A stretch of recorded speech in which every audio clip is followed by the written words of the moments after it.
Hi guys, welcome to a first in a multi-part series, which is an introduction to gender studies. So yeah, let's get right into it.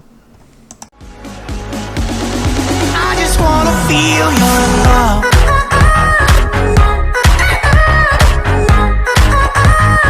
I just wanna feel your love. So today is just a quick introduction to the field, which is a part 1 in a series introducing the field of gender studies. So yeah, what was knowledge like before? Knowledge was for men, it was made for men, it was by men. However, as time passed, this has changed. So now, I'll explain. What is this field about? So, gender studies is a field that challenges male-centric production of knowledge. What this means is that it challenges knowledge that has the bias of male-centric production and instead seeks to add a diversity of perspectives to make it into more diverse and accurate knowledge.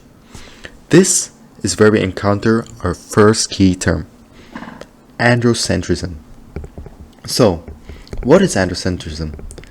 Androcentrism is defined as privileging male-centric ways to understand the world. What this means is that male-centric ways are favored ways that are used to understand the world.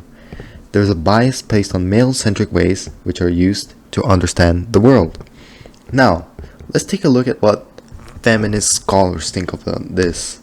So, they think that knowledge is produced by impartial and rational male scientists, and this actually obscures knowledge.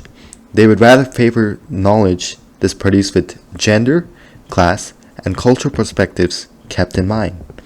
Now, let's look at what the women's liberation movement and what the civil rights movement was about. This was a moment which was made to address the lack of perspective in knowledge. People were advocating for perspective to be added in coordination with knowledge. This movement largely took place in the mid-20th century. Now, let's look at what universities talked about this. So, universities from the 1970s and onward decided to reclaim histories and knowledge that this perspective might have lost. They tended to favor this kind of knowledge.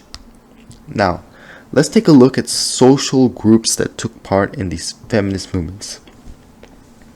At first, it was mainly and mostly the white middle-class heterosexual women that participated at most in women's studies and women's gender studies. This is because this group of particular people had the greatest access to education. That means they were the ones who had access to women's studies and gender studies education, which is why they were the ones who took the most part of this studies. Later on, as time progressed, things evolved and things changed. So people of color, LGBTQ, and immigrant status also started to participate in this field as access to education increased for people coming from these backgrounds.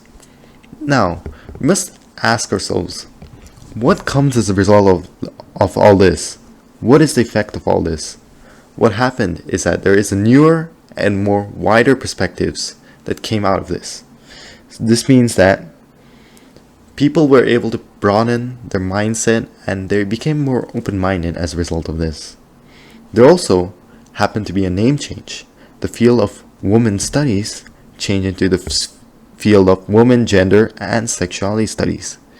And so, what does this field offer for people? This field offers people the opportunity to see the world in a new and different way. Scholars start using the theory that discrimination is intersectionality. What this new key term, intersectionality, means is that oppression systems work together and not separately. So, what does this mean? This means that discrimination happens together. Let me explain. Sexism exists, but is very closely linked to other forms of discrimination. Sexism also is dependent on factors on how a person can experience racism, ageism, and economic inequality. So discrimination is a result of all of these working together, and these are not just separate systems, they're all linked together. So, to conclude, what is the meaning of the subject, and what are the effects of the subject? The effect of this is for people to achieve social change and to show how social change for the betterment of humanity can be achieved. So, I'd like to thank you guys once again for watching. Please make sure to hit like if you enjoyed this video, and make sure to subscribe for more of this and hearing more of my voice. So yeah, and leave a comment if you want to say something. I'll respond. Thanks.